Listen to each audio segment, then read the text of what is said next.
حضور میرا آپ سے یہ سوال ہے کہ سجدہ تلاوت کا طریقہ بتا دیں، اور یہ بھی بتائیں کہ قرآن پاک میں کل کتنے سجدے ہیں اور ان کی کیا فضیلت ہے۔ قرآن مجید فرقان حمید پڑھتے ہوئے ہم بعض جگہوں پر دیکھتے ہیں کہ لفظ السجدہ لکھا ہوتا ہے، تو اس آیت کو پڑھنے سے سجدہ واجب ہو جاتا ہے۔ ان آیات کو آیات سجدہ کہا جاتا ہے، اور قرآن مجید فرقان حمید میں ان آیات کی تعداد 14 ہیں۔ غنیہ در مختار کے حوالے سے مذکور ہے کہ جو کوئی ایک مجلس میں ان 14 آیات کو پڑھ کر 14 سجدے کر لے، اس کے بعد دعا مانگے، تو جو بھی اس کی دلی جائز مراد ہوگی اللہ تعالیٰ اس مراد کو پورا فرمائے گا۔ نبی کریم صلی اللہ تعالی علیہ وسلم نے ارشاد فرمایا کہ جب جب آدمی آیت سجدہ پڑھ کر سجدہ کرتا ہے، شیطان ہٹ جاتا ہے، شیطان دور ہو جاتا ہے، اور رو کر کہتا ہے، ہائے میری بربادی، ابن آدم کو سجدہ کا حکم ہوا، اس نے سجدہ کیا، اس کے لیے جنت ہے، اور مجھے حکم ہوا، میں نے انکار کیا، میرے لیے دوزخ ہے۔ تو یہ آیت سجدہ کے بعد سجدہ کرنا یہ شیطان کو تکلیف میں مبتلا کرنے والا عمل ہے، اور اس کو دکھ دینے والا یہ عمل ہے، کیونکہ اس نے سجدہ سے انکار کیا تھا تو اللہ تعالیٰ نے اپنی بارگاہ سے اسے دھتکار دیا، اور مومن یہ آیت سجدہ پڑھ کر اللہ کی بارگاہ میں سجدہ ریز ہوتا ہے تو اللہ تعالیٰ اسے بلندی درجات عطا فرماتا ہے۔ آیت سجدہ جب جب پڑھیں گے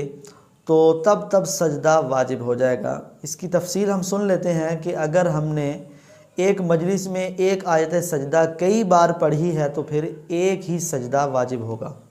یہ نہ صرف پڑھنے والے پر واجب ہوگا بلکہ جتنے حاضرین سامعین جنہوں نے اس آیت سجدہ کو سنا ان پر بھی سجدہ واجب ہو جاتا ہے۔ تو جتنی آیتیں پڑھیں گے اتنے سجدے واجب ہو جائیں گے۔ آیت سجدہ کے حوالے سے دوسرا مسئلہ ہم سنتے ہیں کہ آیت سجدہ تب واجب ہوگا جبکہ اتنی آواز سے پڑھا ہو کہ اگر کوئی دقت یا کوئی رکاوٹ وغیرہ موجود نہیں ہے تو خود اس کے کان سن سکیں، اور سننے والے کے لیے بھی یہ ضروری ہے کہ اس تک آواز پہنچے اور اس نے سن لیا ہو۔ اسی طرح آیت کا اگر ترجمہ سن لیا یا ترجمہ پڑھا تب بھی سجدہ واجب ہو جاتا ہے،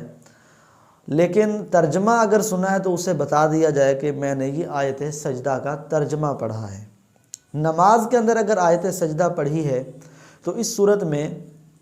فوراً ہی نماز کے اندر سجدہ کرنا واجب ہوگا۔ اگر کسی نے تاخیر کی ہے، یعنی مزید اس نے 3 آیات پڑھ لی لیکن سجدہ نہیں کیا، یا پھر وہ نماز کے دیگر ارکان میں شامل ہو گیا، تو اسے حکم یہ ہے کہ وہ آخر میں سجدہ کرے اور پھر سجدہ سہو بھی کرے، یعنی آیت سجدہ کا سجدہ تلاوت کرے اور پھر آخر میں سجدہ سہو کرے۔ آیت سجدہ پڑھ لی یا سن لی تو اب اس کا طریقہ کار کیا ہے؟ دیکھیں، اس کا طریقہ کار یہ ہے کہ اللہ اکبر کہتا ہوا سجدے میں چلا جائے، کھڑے ہو کر اللہ اکبر کہے، پھر سجدے میں چلا جائے، پھر سبحان ربی الاعلی، سبحان ربی الاعلی، سبحان ربی الاعلی، یہ 3 مرتبہ پڑھے گا۔ اس کے بعد پھر اللہ اکبر کہہ کر بیٹھ جائے گا، تو یہ اس کا ایک سجدہ تلاوت یہ ادا ہو جائے گا۔ اس کے لیے اللہ اکبر کہہ کر کانوں تک ہاتھ اٹھانا یہ بھی ضروری نہیں ہے، نہ ہی اس میں سلام ہے، بلکہ اللہ اکبر کہہ کر سجدے میں چلے جائیں گے۔ تو اگر کوئی بیٹھے بیٹھے بھی اللہ اکبر کہہ کر سجدے میں جاتا ہے اور 3 مرتبہ سبحان ربی الاعلیٰ کہہ کر پھر کھڑا ہو جاتا ہے تب بھی اس کا سجدہ ہو جائے گا، لیکن بہتر عمل یہی ہے کہ وہ کھڑا ہو کر اللہ اکبر کہے، پھر اس کے بعد سجدے میں جائے، پھر اللہ اکبر کہہ کر کھڑا ہو جائے۔ آیت سجدہ اگر بیرون نماز پڑھی، جس طرح ہم تلاوت کر رہے ہوتے ہیں، یا بیرون نماز سنی ہے، تو پھر اس میں تاخیر نہ کی جائے۔ اگر وضو ہے تو فوراً سجدہ کر لیا جائے۔ تاخیر کرنا وضو ہونے کی صورت میں یہ مکروہ تنزیہی ہے، ناپسندیدہ عمل ہے۔ البتہ اگر نماز میں آیت سجدہ پڑھی ہے تو پھر حکم یہی ہے کہ یہ فوراً سجدہ کر لے، مزید اور قرآن پاک آگے نہ پڑھے۔ اگر تاخیر کرے گا، 3 آیات اور پڑھ لی یا پھر رکوع میں چلا گیا، تو اس صورت میں آخر میں آیت سجدہ کا سجدہ کرے، پھر اس کے بعد سجدہ سہو بھی کرے گا۔